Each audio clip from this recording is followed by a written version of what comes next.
much money can a registered dietitian billing insurance actually make?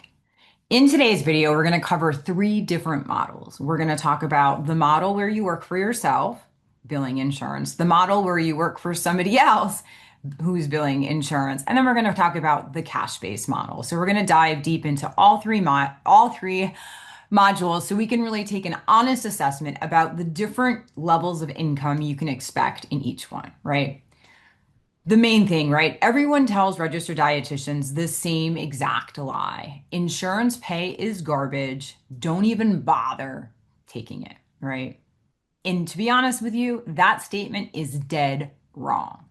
I'm going to show you the actual reimbursement numbers and what a fully based RD working in an insurance-based practice can bring in, and then how it stacks up against a cash pay practice as well as working for someone else, right? So we're going to be going into real numbers, no fluff. You guys know I run a billing company, so I see these numbers every day.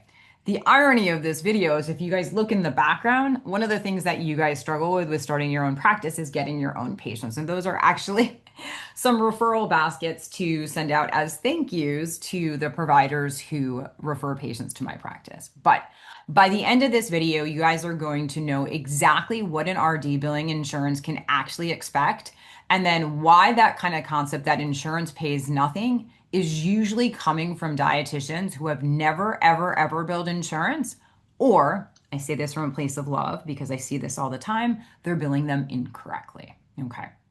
So the myth, right? We all know the myth. The pay is crappy when it comes to insurance, and that is definitely a myth.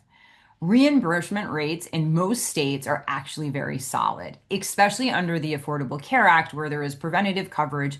Many nutrition visits are covered at zero out-of-pocket cost to the patient, which it makes it easier for the patients to consume the service, use the service, and you to bill for the service because there is no cost for the patient, right?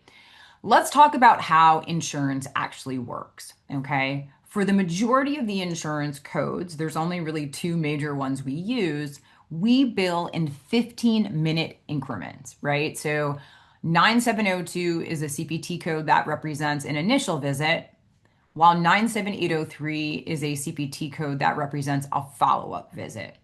And so an hour-long visit would be multiple units. And so if we use the state of Illinois, where many dietitians work, and many dietitians work for telehealth companies in those states, the average reimbursement rate is about $130 per hour, right? So just to clarify, that would be 4 units of time because once again, we bill in 15-minute increments, okay?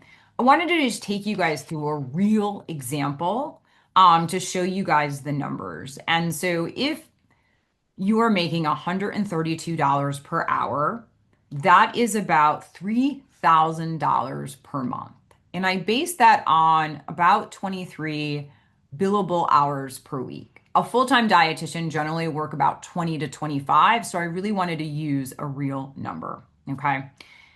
If we took that $3,000 that you made per month on average, seeing 23 patient-facing visits per week, that is about $12,000 per month, right? I'm going to pause there because that number is extremely real. And that is what many dietitians are making in states where the rates are about $130.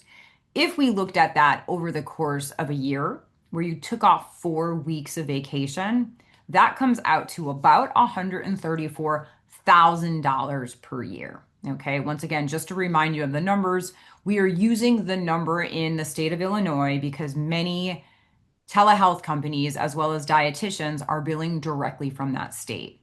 And we're using 4 units of, say, 97803 to show you exactly what you would be making working full-time, 23 patients per week. And before you tell me that's not the number that you see or want to see, that is neither here nor there. I am using the standard number that full-time dietitians, 20 to 25, see per week. You want to see less, your numbers will be less, and that is equally as good, right?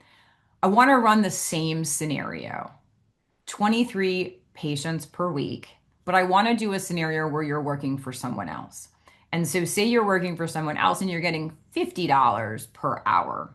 So if you worked for somebody and you did 23 patient-facing hours per week times $50 per hour, that's about $1,200 per week.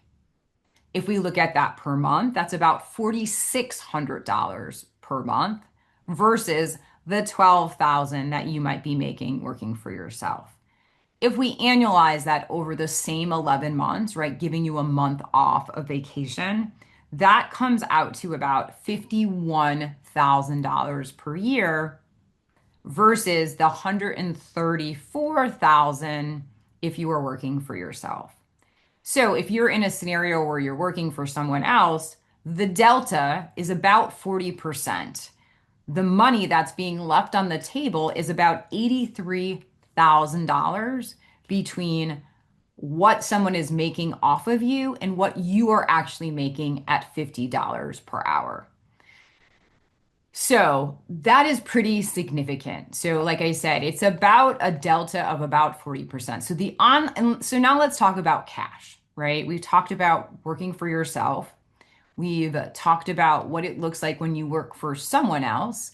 And now let's talk about a cash-based practice. So cash pay is generally higher per visit.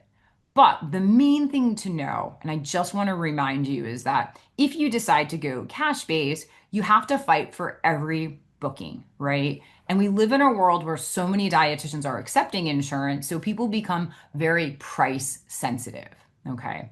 While insurance is a lower rate per visit, many of the plans have a significant amount of visits, if not unlimited visits, and the demand is higher because it is covered, right? If you're working for somebody else and you're employed by them, you have a steady flux of patients, but you're handing away about 60% of what you're actually making. So when we look at kind of the insurance versus cash versus employed, right? Insurance will always win based on volume, but even more importantly, stability, right? Because a lot of those patients, we know exactly how many visits they have.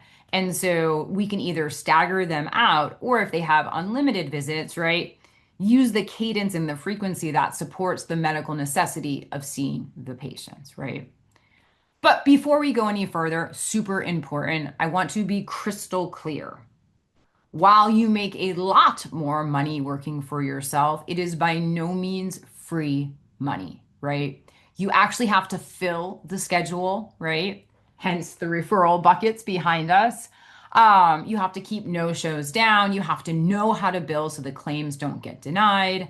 And credentialing can take several months, right? But once you have it running, it's really a pretty stable income in terms of our profession. And so if you are somebody who is freaked out, understandably so, about getting started with insurance, one of the things I have tried to do to the best of my ability is to create a cost-effective service for dietitians looking to get credentialed. My team can either do it for you, which we'll put the link below, or if you want to learn how to do it, which many of you guys want to do it, then we have a level 1 membership that literally helps you set up your business as well as get credentialed with the insurance companies, and then even gives you modules of what to do while you're waiting. And so if you're somebody who is sick and tired of handing over $83,000 to somebody else that you're working for, then level 1 is probably a perfect fit. So I'm going to put the link below. We have live calls, self-paced modules, a ton of resources. And I can almost guarantee if you do what I ask you to do, we can salvage that $83,000 and you can be on the path to not only a stable income, but a really enjoyable practice that allows you to serve the people who need your services most.